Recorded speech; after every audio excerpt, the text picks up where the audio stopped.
So mga tol, nagsalita na po si Jimwell Pacquiao at Brendan Lally pagkatapos ng laban nila sa California, USA.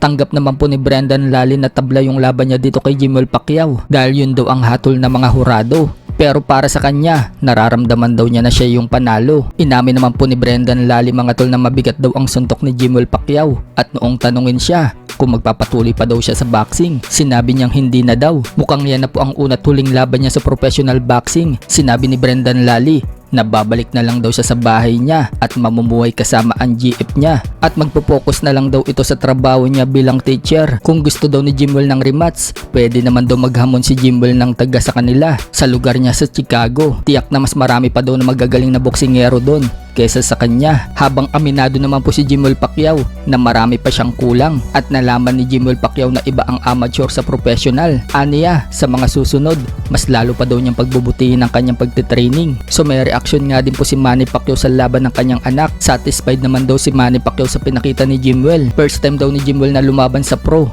Bukod yan, hindi naman daw ganun karami ang experience ni Jimwell Pacquiao sa amateur bago ito sumabak sa professional. Kaya para daw sa kanya, satisfied naman daw siya sa pinakita ng anak niya. Maganda nga daw yan na na-experience daw ni Jimwell ang pro at sinabi naman daw niya kay Jimwell na hindi daw madali ang professional.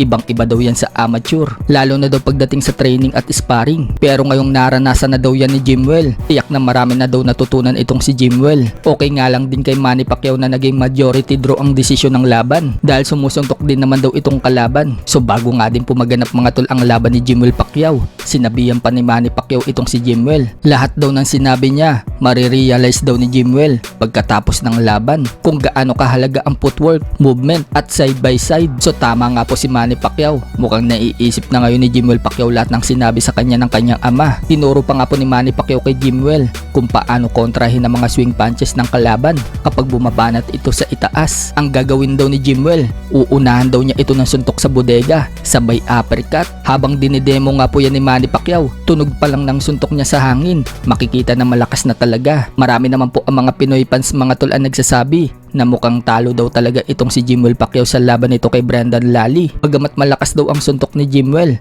pero kulang daw ito sa resistensya. Napagod daw kasi ito sa 3rd round at 4th round. Humina na ang mga suntok. Hindi daw nito na-maintain yung lakas niya noong 1st round at 2nd round. May nagsasabi naman na malayo daw si Jimwell Pacquiao sa ama niyang si Manny Pacquiao. Si Manny Pacquiao daw kasi marami bumitaw ng suntok noong nag-uumpisa pa lang daw ito sa professional boxing. Pero si Jimwell Pacquiao, ginaya daw si Mayweather, panayakap daw kasi sa kalaban.